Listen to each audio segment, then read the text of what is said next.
Deixa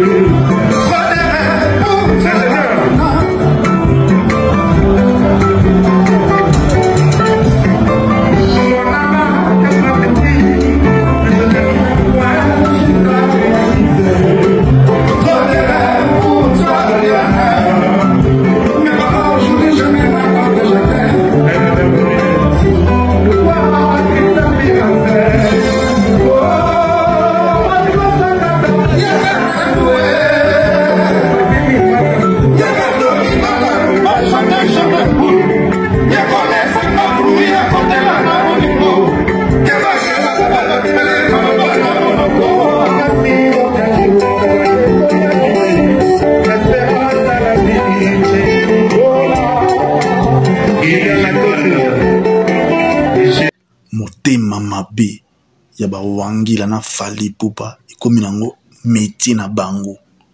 Ferregoula signé contrat ya collaboration ya partenaire na nani na Adidas original en tant qu'ambassadeur à Idiko Cash et pesi bango ki peleki sa bakomi ko finga ko kindi ko interroger Adidas. Mais non, quel genre d'immaturité, quel genre de bassesse. Bolba qui n'a biso bino de ba international. Comment fait-il bino ba international ou comme ko landa ba biso ba local? Pour la première fois artiste africain a signé contrat collaboration Adidas à salba produit naie bobando lenga. Ferregoula aza ambassadeur à Iliko. Iliko na Adidas bazana partenariat. I attaque ambassadeur ya nani ya Iliko bazui Ferregoula produit na bango batsangisi ngona na mutu na partenaire bango. Gauloise et Gauloise, gladiators, soyez concentrés comme l'aide des terrains d'élite. Tous en album na biso na marché. Dynastie 1, Dynastie 2, Dynastie 3. Dynastie 1 ezala qui na 2022, Dynastie 2 est en dévolé. Volume 1 à volume 2. Tous la concentré focus nango. Ba makambo ba to wana to ligne yango souté. Tous en événement na biso lelo na Braza. Na Pointe Noire lelo lo biti na Braza.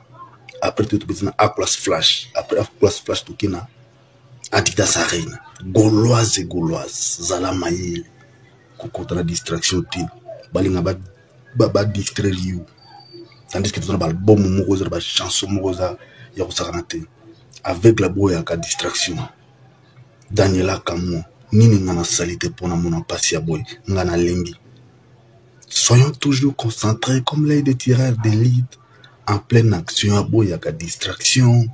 Nous qu'elle ciblé Daniela Kamoania. Je tiendrai ma promesse de te gâter.